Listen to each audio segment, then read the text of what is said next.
अस्सलामुअलैकुम वरहमतुल्लाह। बच्चों, आज से जो हम टॉपिक डिस्कस करने वाले हैं वो हमारे 12th क्लास के टॉपिक्स आपको मिलते रहेंगे। जो आपके 12वीं जमात में जितने भी असबाक है उसका इंशाल्लाह मैं एक्सप्लेनेशन देने की कोशिश करूँगा। इसी सिलसिलेवार लेक्चर्स के चलते मैं जो सबसे पहला लेक्चर आपके सामने डिस्कस कर रहा हूँ वो है पौधों में नक्ल हमल।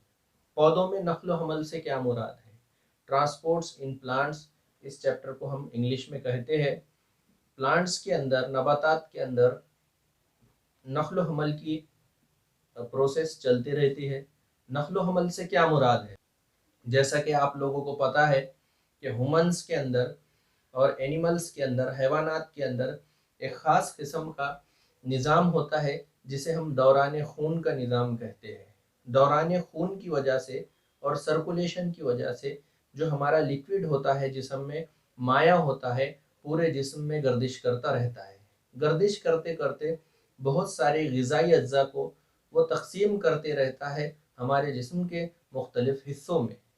तो हमें एक बात तो समझ में आई कि बहुत सारे अज्जा को जिस्म में तक़सीम करना है और बहुत सारे फ़ाजिल अज्जा को जिस्म से कलेक्ट करना है और उसे इखराजी निज़ाम तक पहुँचाना है।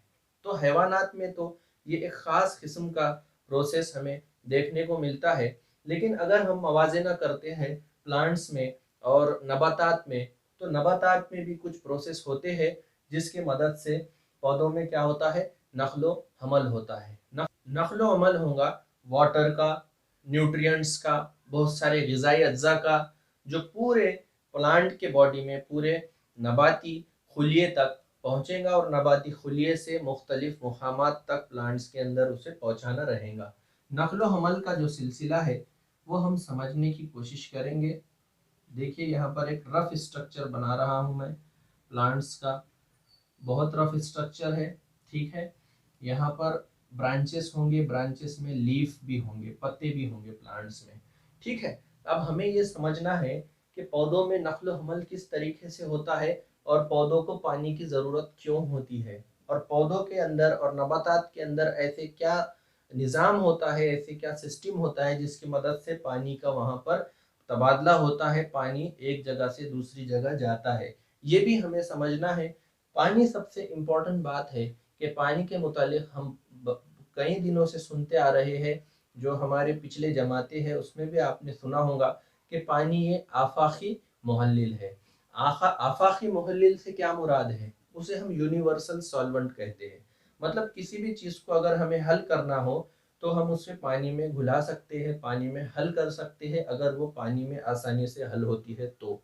बहुत सारे सब्सटेंस कुछ ऐसे होते हैं जो पानी में हल नहीं भी होते, ऑर्गेनिक, और जिसे हम कह सकते हैं ऑर्गेनिक सब्सटेंस में वो आसानी से हल होते हैं, ठीक है। तो मुझे यहाँ पर पानी का काम बताना है असल बात। तो पानी की ज़रूरत जो होती है वो सबसे अहम ये है कि पानी आफाकी मुहल्लिल है। हमारे खुलियों के लिए पानी बहुत ज़्यादा दरकार होता है। साइटोप्लाज्म की अगर बात की जाए, जो खुलवी माया कहते हैं, इसका भी जो ज़्यादातर हिस्सा है ये पानी पर ही मुश्तमिल होता है। सेल और खुलियों के लिए पानी की अशद ज़रूरत होती है। मुख्तलिफ़ कीमियाई तामुलात के लिए और इंजाइमेटिक रिएक्शंस के लिए हमें पानी की ज़रूरत होती है। पानी ये रिएक्शन के लिए और तामुलात होने के लिए अशद ज़रूरी होता है। पानी के मदद से बहुत सारे कीमियाई तामुलात अमल में आते हैं। कीमियाई तामुलात के चलते नए नए चीज़ें बनते हैं जो इन नबातात के लिए ज़रूरी होते हैं। नए नए चीज़ें क्या बनते हैं? नए सेल्स बनते हैं, सेल में तफरीक होती है और मुख्तलिफ़ अक़साम के सेल बनते हैं, खुलिये बनते हैं और उससे पूरी प्लांट की और नबातात की बॉडी बनती है।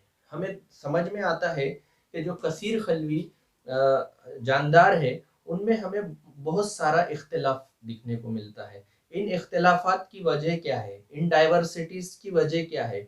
इन डाइवर्सिटीज़ की वजह ये है कि इनके खुलियों में बहुत सारी तफरीक होती है। मुख्तलिफ़ अक़साम के खुलिये होते हैं जो ख़ास किस्म के चीज़ों को बनाते हैं, नबातात में भी और हैवानात में भी।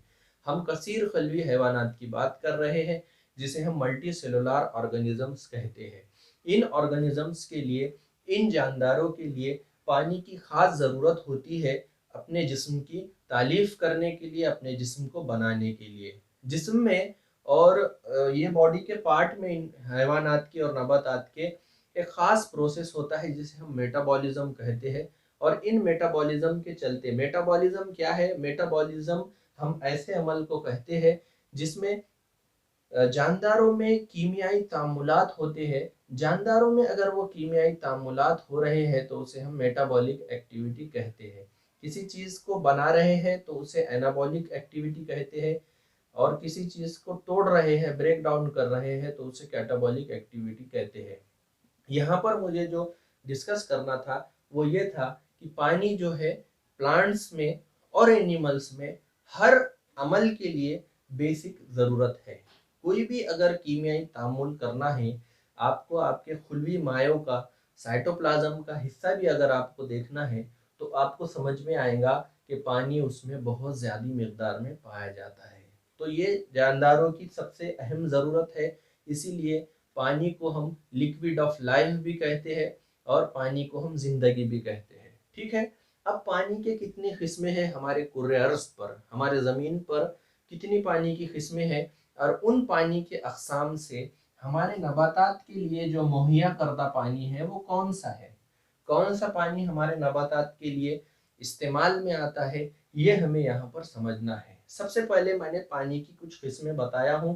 पहले पानी की किस्में देखेंगे, उसके बाद जो हमारा सब्सटेंस और मटेरियल होता है, मतलब प्लांट बॉडी होती है, ये जो पर्टिकुलर नबातात है, ये नबाती खुलिया है, नबाती खुलियों का मजमुआ है। इसमें हमको समझना है कि पानी के साथ इसके कैसे ताल्लुकात होते हैं, मतलब डिफरेंट टाइप की हमको एक्टिविटीज़ देखना है। ऑस्मोसिस के एक्टिविटी देखना है, इम्बाइबिशन देखना है, डिफ्यूज़न देखना है। जब ये हम अच्छे से देखेंगे तो हम पूरे जड़ का जो निज़ाम है, जड़ का निज़ाम हम तफसीली डिस्कस करेंगे।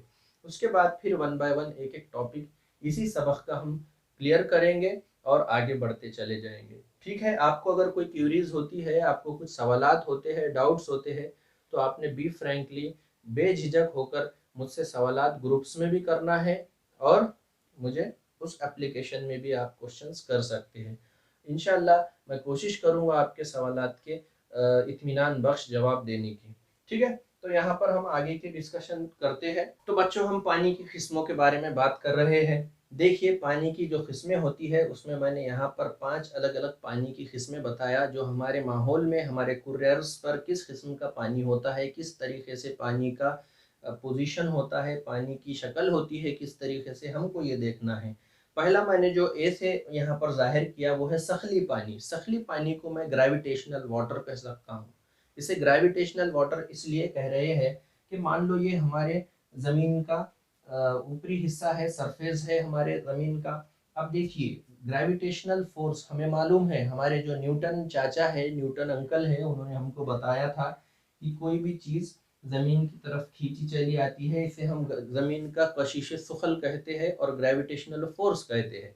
अब यहाँ पर ग्रेविटेशन की वजह से बहुत सारा पानी हमारे ज़मीन के अंदरूनी हिस्सों में चला जाता है, मतलब ज़मीन में बहुत डीपर पार्ट में चला जाता है, अंदरूनी हिस्से बहुत दूर तक जाते हैं, मतलब बहुत अंदर तक पानी चला जाता है, जिसकी वजह से जो हमारा जड़ का निज़ाम है इस पानी तक नहीं पहुँच पाता। किस पानी तक?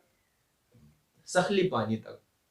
तो यहाँ पर एक बात यह है कि ये सखली पानी हमारे नबातात के लिए अवेलेबल नहीं होता, हमारे प्लांट्स के लिए सखली पानी मुहैया नहीं हो पाता। दूसरा पॉइंट है हाइड्रोस्कोपिक वाटर।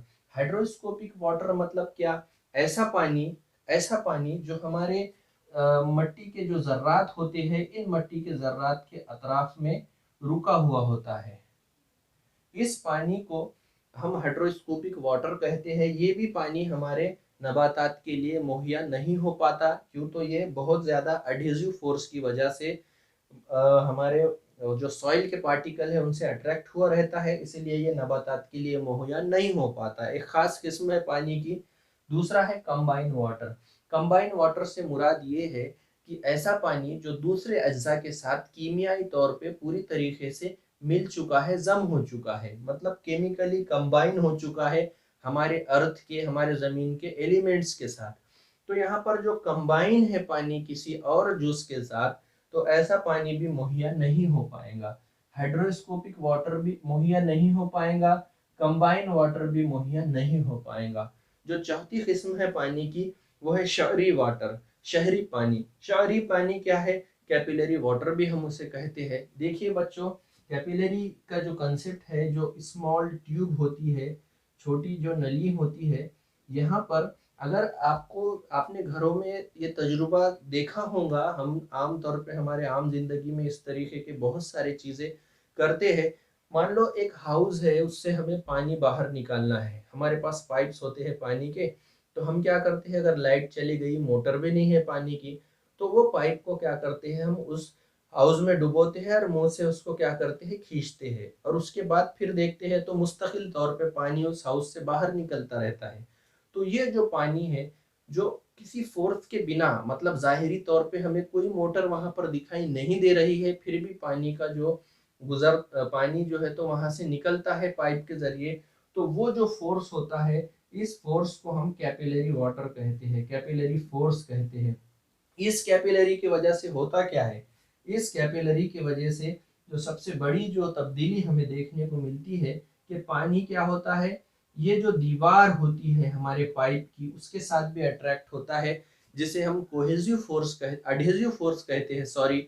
और पानी आपस में भी अपने खुद के वाटर मॉलिक्यूल्स के साथ अट्रैक्ट होता है, इसे हम कहते हैं इंट्रामॉलिक्यूलर फोर्सेस। तो ये जो फोर्स होता है, इसे कोहेसिव फोर्स कहते हैं। कोहेसिव फोर्स और एडहेसिव फोर्स दोनों की मदद से पानी इस पाइप से गुजरता है। और ये जो पाइप है, ये थिन भी हो सकता है, काफी पतला बारीक भी हो सकता है, जैसे कमल खीफ होते हैं, नली होती है छोटी, और बड़े पाइप भी हो सकते हैं। तो इस टाइप का जो प्रोसेस होता है, उसे कैपिलरिटी कहते हैं। और इस तरीके का जो पानी, जो ट्यूब्स, जो हमारे जमीन में बहुत सारे सांद बनेंगे, जमीन में बहुत सारे ऐसे पाइपिंग्स होंगे, ठीक है, फिजिकली यहाँ पर स्ट्रक्चर बनेगा इस तरीके का कि पानी फ्री फॉर्म में होगा। कैपिलरी वाटर से मुराद ये है कि पानी फ्री फॉर्म में होगा, आज़ाद तरीके से होगा। वहां तक हमारा जड़ का निज़ाम जब पहुंचेगा, इस तरीके के पानी को वो जज्ब करेगा, उसका इंतजाम करेगा, और ये हमारे नबातात के लिए मुहैया करदा पानी है, इसलिए कैपिलरी वाटर हमारे यूज में रहेगा। ठीक है, एमसीक्यूज के हिसाब से ये बहुत अहम पॉइंट है। ये 3 पॉइंट बिल्कुल भी नहीं होंगे। अगर क्वेश्चंस आते हैं दर्जे झेल से, ऐसा कौन सा पानी है जो नबातात के लिए मुहैया रहता है, अवेलेबल रहता है, तो हमें पता होना चाहिए कि वो कैपिलरी वाटर है। ठीक है, तो उस हिसाब से मैंने यहाँ पर ये रॉन्ग और राइट का मार्क्स किया हूँ।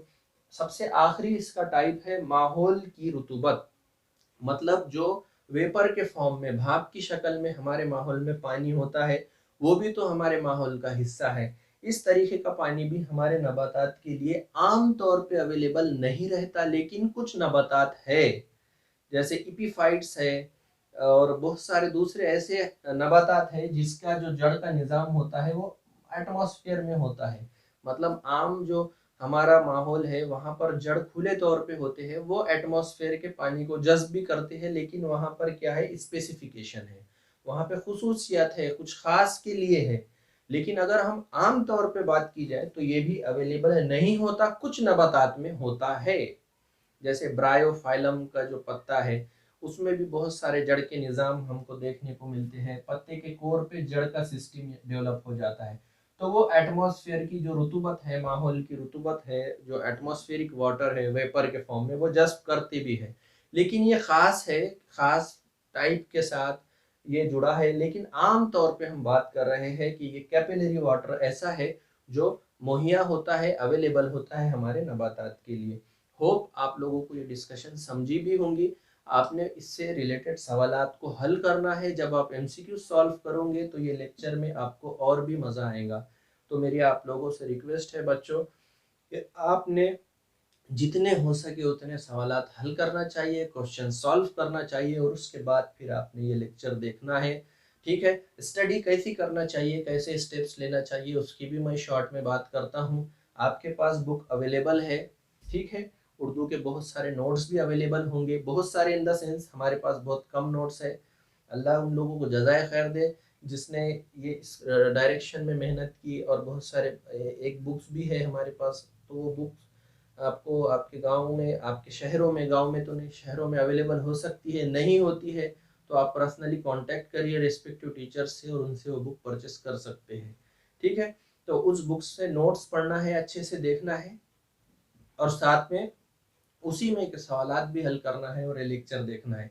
ये अगर 3 कंपोनेंट्स आप करते हैं, उसके बाद आप आपके खुद के उर्दू में नोट्स भी बना सकते हैं, और आपके नोट्स भी बनेंगे और आपकी स्टडी भी होती रहेंगी। तो 3 चीज़ें करना है, आपको नोट्स देखना है, एनसीईआरटी भी उर्दू, तो वो उर्दू के एनसीईआरटी भी ले सकते हैं या फिर नोट्स ले सकते हैं जो अवेलेबल है अभी। वो नोट्स, एनसीईआरटी, सवालात, एमसीक्यूज, और साथ में ये लेक्चर, अगर ये 4 अच्छे से आप करते हैं तो इंशाल्लाह उम्मीद है कि आपको अच्छे मार्क्स आएंगे, आपकी अंडरस्टैंडिंग अच्छी होंगी, आपके बहुत सारे कंसेप्ट्स क्लियर होंगे। होप आप लोगों को ये लेक्चर समझा होगा। नेक्स्ट लेक्चर हम अगले हेडिंग के साथ मिलते हैं, तब तक के लिए इजाज़त दीजिए। अस्सलाम वालेकुम।